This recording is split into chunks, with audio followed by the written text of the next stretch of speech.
पवित्र समय print and YouTube channel की खासियत सामाजिक, आपराधिक, राजनीतिक, धार्मिक और बॉलीवुड। आप देख रहे हैं पवित्र समय न्यूज।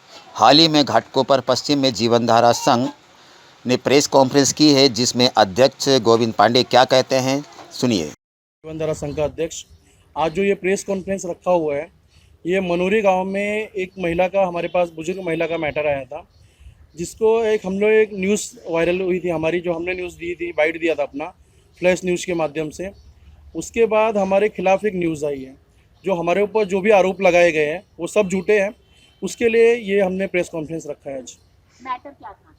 मैटर ऐसा था कि हमारी जो जीवनधारा संघ एनजीओ है, उसके तहत हमारे पास एक रुचि चौरे करके एक 72 वर्षीय महिला है, जो मनोरी गांव कोली समाज में रहती है।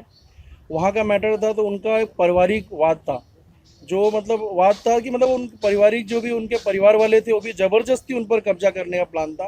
क्योंकि वो जो 72 वर्षीय महिला थी, वहाँ 50 साल से रहती थी, उसके सब डॉक्यूमेंट्स थे, सब चीज़ें थी। उसके बाद वो मैटर हमारे पास था, तो जिसको थोड़ा सा हम वेरीफाई करके और उनसे एक लेटर लिखित में हमने लिया था 13 दिसंबर 2021 को। उसके बाद इस मैटर में हम लोग इन्वॉल्व हुए और लेटर हमने बीएमसी को भी दिया था और उसके बाद पुलिस स्टेशन में भी दिया था, लेकिन इस पर कोई कार्रवाई। और हम लोग को बोला कि आज तक कोली समाज में बीएमसी नहीं आती थी। पी उत्तर मलाड जो बीएमसी महानगर पालिका है, कभी वहाँ पे बीएमसी नहीं आई।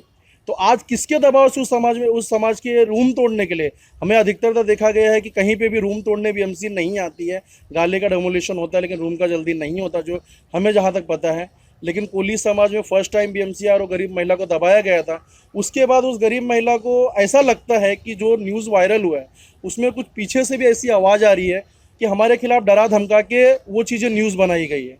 क्योंकि अगर वो हमें डरा धमका के वो न्यूज़ अगर नहीं उनको बनाई गई होती, तो पीछे से आवाज़ नहीं आती। क्योंकि जो न्यूज़ हम लोग ने दिया था फ्लैश न्यूज़ के माध्यम से, उस न्यूज़ में कोई वो महिला एकदम बिंदास, जो भी कुछ थी उसके साथ जो घटना घटी थी, वो हमारे साथ खड़े होकर बोली थी। लेकिन जो दूसरी न्यूज़ वायरल हुई है, उस न्यूज़ में वो पीछे से एक महिला बोलती है, ऐसा चीज़ नहीं, ऐसा बोलना चाहिए, ऐसा नहीं, ऐसा बोलना चाहिए, जिसे लगता है कि प्रॉपर ये तोता की तरह रटाया गया है। तो वो चीज़ें ऐसी चीज़ें हैं। हाँ, ये कैसा है कि जो मनोरी गांव है, वहाँ पे हेलन फोंसेका सोशल वर्क करती है, जो अपने आप को मजिस्ट्रेट बताती है, लेकिन मजिस्ट्रेट नहीं है, जिनके खिलाफ मेरे पास बहुत सारे एविडेंस भी हैं। और जो मेलविन फोंसेका वहाँ का सोशल वर्कर, जिसका मेन इन्वॉल्वमेंट है, तो उसके पास जब मेलविन का बोलना है, अभी जो न्यूज़ वायरल किया है उसने, उसमें मेलविन का बोलना है कि मैंने ऐसा कुछ नहीं किया है और मैंने बोला है कि वो रूम बनने देना चाहिए। और हमारे कोली समाज में बीएमसी नहीं आती है, मैं सपोर्ट कर रहा हूँ। अगर कोली समाज में बीएमसी नहीं आती है, तो आज अगर वो रूम पहले ही बनने देना चाहिए था। हमें कोई सपना नहीं गिरा था कि हम बॉम्बे से जाके उस मनोरी गांव में गोराई पार उस पर जाए और किसी की सपोर्ट करें। जब हमारे पास वो महिला आई थी और वो हमें लिख के दिया, उसके बाद हम उनको सपोर्ट कर रहे थे। लेकिन चीज़ें बाद में कैसी हुई कि मेलविन की जब इंसल्ट होने लगी, जब उसे लगा कि कोई हमारे गांव में आके कोई सोशल वर्कर और उस घर को सपोर्ट कर रहा है, तब मेलविन ने दूसरा स्टैंड और अपनी राजनीतिक स्टैंड लेना चाहा, क्योंकि उसको आने वाले महानगर पालिका में इलेक्शन लड़ना है। चुनाव को लेकर लड़ना चाहिए, लेकिन मैडम हम लोग का इलेक्शन लड़ने का कोई मकसद वहाँ से नहीं है। हमारी संगठन इलेक्शन लड़ने वाली है, बट वहाँ से हमारा कोई मकसद नहीं है। और मेलविन फोंसेका को इलेक्शन वहाँ लड़ना है, तो आज तक मेलविन फोंसेका ने जो भी चीज़ें वहाँ पे किया है, लोगों को दबाव करके ही किया है। मैंने वहाँ पे, उसने बोला कि गोविंद पांडे सॉरी बोल रहा है, जो स्टेटमेंट दिया है, तो मैं उसे सॉरी तो नहीं बोलने वाला हूँ। और यही आज तक वह स्टेटमेंट था, भ्रष्टाचारी दलाल है, जिसे मैं कोर्ट, अगर मेरे ऊपर पुलिस स्टेशन एफआईआर दर्ज करेगी, तो मैं कोर्ट में प्रूफ करूँगा, ना कि किसी और को। जो मुंबई की CWC की मुंबई की मजिस्ट्रेट कमेटी है, जिसके अंदर मैंने भी बहुत सारे लोगों से, और मेरे कुछ और भी मित्र हैं जो हमारी एनजीओ को कभी हमें ज़रूरत होती तो एनजीओ के थ्रू हमारे कांटेक्ट में आई है, उनसे भी हमने पूछा कि आप विजिटिंग कार्ड छपवा सकती हो, क्या आप कोई चीज़ें कर सकती हो। तो उनका कहना कि सर हम विजिटिंग कार्ड नहीं छपवा सकते, हम अपने गाड़ी पे चीज़ें नहीं लिख सकते। हेलन फोंसेका की गाड़ी की फ़ोटो है मेरे पास, घर की फ़ोटो थी, लेकिन मैं से अभी मिल नहीं रहा। घर में भी उनका मजिस्ट्रेट का लिखा हुआ था। और कुछ फ़ोटो में जो इंकरा करके या कोई ऐसी संगठन है जिसका बोर्ड की ओपनिंग हुई, जिसमें सिर्फ लिखा मजिस्ट्रेट हेलन फोंसेका, वहाँ पे हेलन फोंसेका खड़ी है। तो अगर मजिस्ट्रेट बता रही हो, तो अगर मैंने भ्रष्टाचारी दलाल बताया है आपको, तो आप भ्रष्टाचारी दलाल हो, क्योंकि आप अपने आप को मजिस्ट्रेट बता रही हो, जो मजिस्ट्रेट नहीं हो। अगर आप नॉर्मल आदमी को आप मजिस्ट्रेट बताओगे, तो जाहिर सी बात हो आपके फेवर में आएगा, वो डरेगा आपसे। हाँ, गोपाल शेट्टी के साथ में देखो, पॉलिटिशियन का और राजनीतिक वालों का एक ही फंडा होता है कि जहाँ से हमारी पब्लिसिटी हो। हेलन फोंसेका को भी इलेक्शन लड़ना था, बीजेपी की वो पहले सुनील राणे साहब के साथ थी, जो विधानसभा उपाध्यक्ष थी बोरीवली की, फिर वहाँ कुछ ऐसी घटना हुई है जो उनके बीच में आपसी, उतना मेरे को नहीं पता है, उनको उस पद से हटा दिया गया। और उसके बाद जब वहाँ से हटाया गया तो गोपाल शेट्टी को कांटेक्ट करके, गोपाल शेट्टी का इनका कुछ पारिवारिक संबंध भी अच्छा है, तो उस हिसाब से उन्होंने माइनॉरिटी सेल में उन्होंने मुंबई उपाध्यक्ष का शायद कुछ पद लिया वहाँ। मेलविन फोंसेका ने जो भी स्टेटमेंट दिया, एक स्टेटमेंट उसका ऐसा है कि गोविंद पांडे को जब हमने वीडियो हमारे खिलाफ बनाया है तो पुलिस स्टेशन में बुलाया था। पुलिस स्टेशन में बुलाया, पुलिस वाले ने हमको कोई नोटिस, लीगल नोटिस नहीं दिया था। हम कोई ऐसे अरे गहरे बंदे नहीं कि जब फ़ोन किया और चले गए वहाँ पहुँच गए।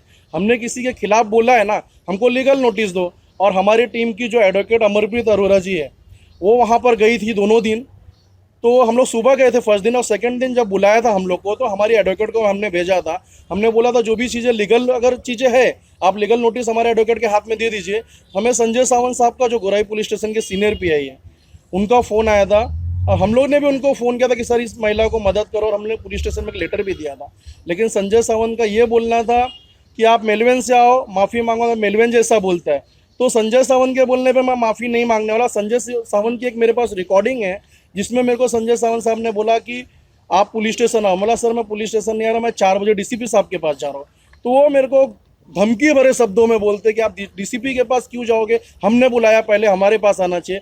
तो मैंने उनको बोला सर हम स्वतंत्र हैं, हम कहीं भी जा सकते हैं, और अगर हमें ऐसा लग रहा है आपके पुलिस स्टेशन के कुछ पीएसआई या वहाँ के हवलदार आपको उस बंदे को मेलविन सेठ बोलते तो और उसके बाद हमको बोलते लॉ एंड ऑर्डर का हमने ख़राब किया है।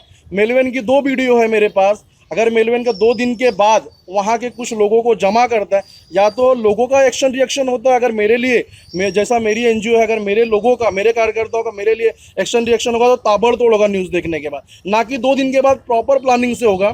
तो मेलविन फोंसेका का प्रॉपर प्लानिंग होता अपनी औरत को और अपनी बेटी को और उनके साथ कुछ लोगों को उस बंदी के घर भेजता, जिस तरह का ऐसा माहौल क्रिएट करता है। तो लॉ एंड ऑर्डर तो वहाँ खराब हुआ है। संजय सावंत साहब को पहले उसके खिलाफ एफआईआर दर्ज करना चाहिए, बाद में हमारे खिलाफ कुछ करना चाहिए। आप लोगों ने किसी तरीके का कंप्लेंट दिया पुलिस स्टेशन में? हमने पुलिस स्टेशन में ये कंप्लेन दिया था जब रोजी जी को परेशान किया जा रहा था, तो हमने एक लेटर दिया था, उसमें मेंशन किया था कि ये चीज़ें हमारे पास जो मैटर आया सर। तो हम एक गए थे वहाँ पे, पीएसआई दीपक हिंडे साहब थे।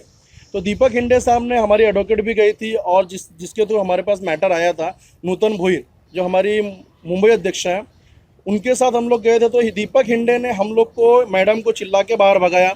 उसके बाद फिर नूतन भोईर को बाहर भगाया और रोजी आंटी को वहाँ पे बिठाया और बोला कि सामने वाले का कॉल जो आपके अपोजिशन में है उनका कॉल ऑलरेडी मुझे आ चुका है, आप लोग ये सब चीज़ें मत करो, आप इनके लिए एक एनसी लेता हूँ, आप जाइए काम करिए।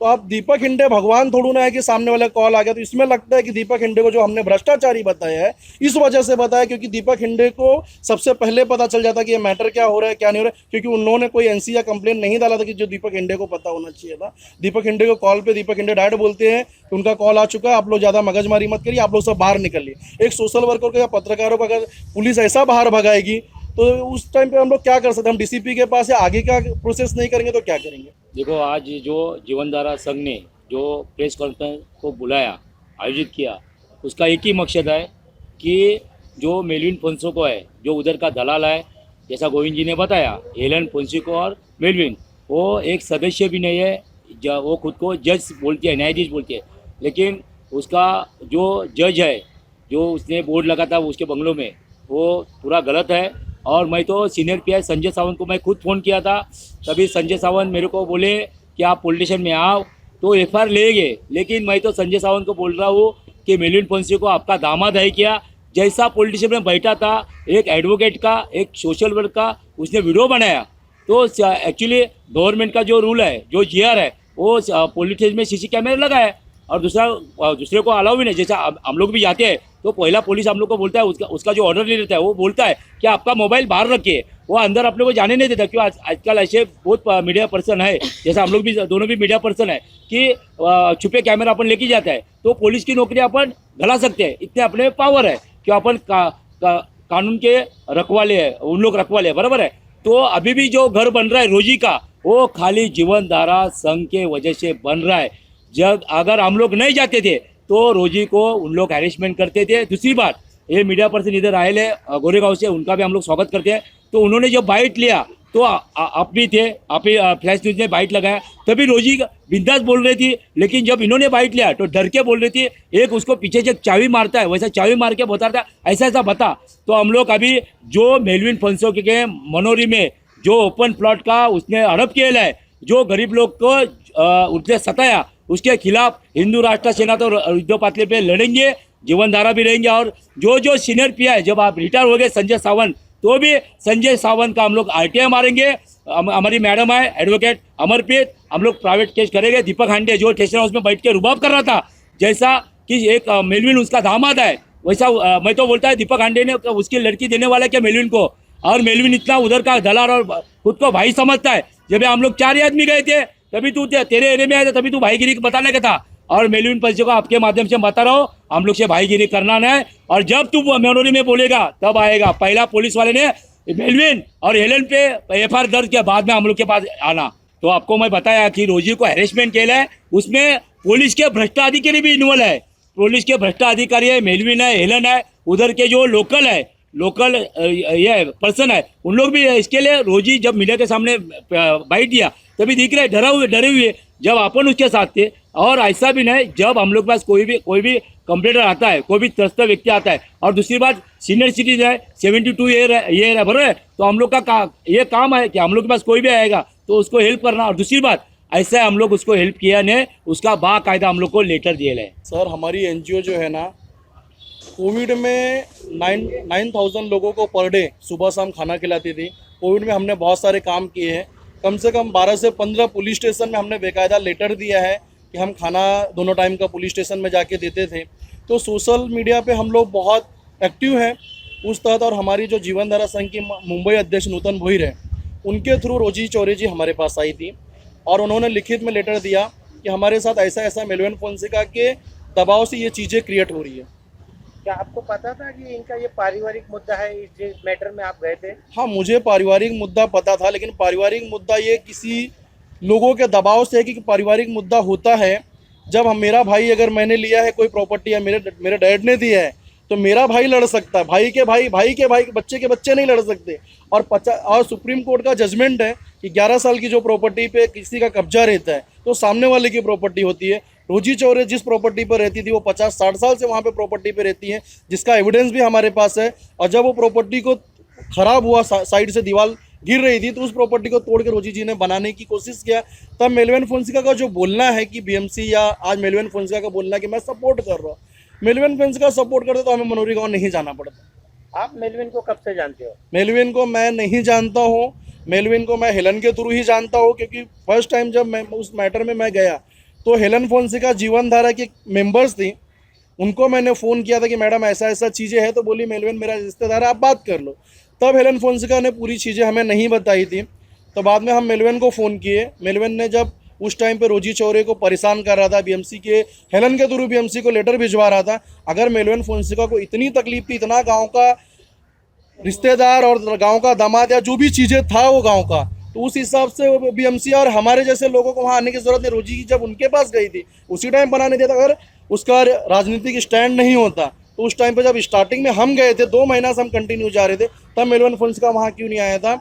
और मेलविन फोंसेका को हम लोग खुद उनके घर जाके मिले थे, भाई कि आपके एरिया का मैटर है, ये चीज़ें हैं, आप यहाँ के सोशल वर्कर हो तो आप ही से सॉर्ट आउट करवा दो। तो मेलविन का बोलना था मैं इस मैटर में नहीं आऊँगा। आप पर्सनली गए थे मेलविन के घर? मेलविन के यहाँ मैं पर्सनली गया था, मेरी टीम के साथ गया था, रोजी जी को साथ में लेके गया था। और मेलविन से जब मेरी बात हुई थी तो मेलविन ने बोला ठीक है, अगर आप बोलते हो तो मैं नहीं आऊँगा। उस टाइम जब मैं आप बोलता हो तो मतलब अगर मैं बोलता था तो मैं काम करवा रहा था, तो आप मैं काम करवा था तो आपको तकलीफ क्या हुई, फिर क्यों आए आप? आपको कब और कैसे पता चला कि ये भ्रष्टाचारी और दलाल है? मुझे कब और कैसे पता चला भ्रष्टाचारी दलाल है? सर, जब एक सोशल वर्कर है ना, जो भी होता है, आज मैं भी 2007 से सोशल वर्क कर रहा हूँ, सोशल वर्कर का निस्वार्थ होता है।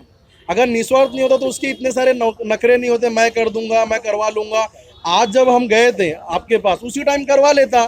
तो अगर अब इसका अगर पब्लिक स्टैंड या कुछ चीज़ें करने का और इलेक्शन लड़ने की जो षड्यंत्र है, अब ये स्टैंड लेना चाहता है, तो भ्रष्टाचारी दलाल ही ऐसी हरकतें करते हैं जो हरकतें मेलविन फोंसेका ने किया है। जो ऐसे कौन से दस्तावेज है कि जो उन्हें प्रूफ करे कि वो भ्रष्टाचार और सर, ये तो मीडिया का काम है सवाल पूछना। दस्तावेज अगर जब पुलिस स्टेशन में हमारे ऊपर एफआईआर दर्ज होगा, अगर मैंने मेलवन के खिलाफ भ्रष्टाचारी दलाल बोला है, आज भी मैं बोलता हूँ मेलवन फंड्स का भ्रष्टाचारी दलाल है, और ये आखिरी तक स्टेटमेंट रहेगा जब तक ये कोर्ट में नहीं जाएगा। कोर्ट में जाता है तो गोविंद पांडे उसे प्रूफ करेगा कि मेलवन फंड्स का दलाल कैसे है। देखो, एक सोशल वर्कर के लिए कोई भी धर्म जात नहीं होती है, मैं भी हर धर्म जात को मानता हूँ, लेकिन अगर वो गॉड के ऊपर कसम खा के बोलती है तो ये लेटर झूठा हो सकता है। ये स्टैम्प मेरा नहीं है, ये अंगूठा मेरा नहीं है, मैंने काट के नहीं लगाया है। मैं तो पढ़ी लिखी नहीं थी और हाँ, पढ़ी लिखी नहीं हूँ। अच्छा, हाँ, वो पढ़ी लिखी ने अंगूठा लगाई है, वो उनके लोगों ने ही लगाया। अगर एक पढ़ा लिखा व्यक्ति, क्या अगर मैं रोजी चौरे क्या मेरी अपनी प्रॉपर्टी के लिए मेरे पास अंगूठा लगा के देंगी क्या कि मैंने गोविंद को दे दिया? पढ़ा लिखा नहीं, पढ़ा लिखा इंसान भी किसी से पढ़वाता लिखवाता है कि भाई ये बंदा क्यों अंगूठा मांग रहा है, या जो चीज़ें ऐसी है तो उन्होंने बेकायदा लिख के देने के बाद, किसी से पढ़वाने के बाद अंगूठा लगा के हमको दिया है। इसके बाद आपकी संस्था की अगला कदम क्या होगा? हमारी संस्था का अगला कदम होगा, देखो हमारा एक ही मकसद था, रोजी चौरे का घर बन जाए। आज भी हम चाहते हैं कि उसका घर बने और वो अपने घर में जाए। उसका जो भी प्रॉब्लम था, मुझे उससे कोई लेना देना नहीं। वो पलटी भी मारी, अगर उसका घर बनता है तो मेरे लिए खुशी की बात होगी, क्योंकि हमारा इन्वॉल्वमेंट था और हमारा मकसद होता निस्वार्थ हम लोगों की सेवा करते, तो उसका घर बन जाए। लेकिन मेलवन फोंसेका और हेलन फोंसेका, डॉक्टर भाग्यश्री कप से दीपक हिंडे और संजय सावंत के ऊपर वो लीगल एक्शन ले या ना ले, लेकिन लीगल एक्शन हमारा जरूर है। ऐसी ही खबरों के लिए बने रहें भविष्य में न्यूज़ के साथ।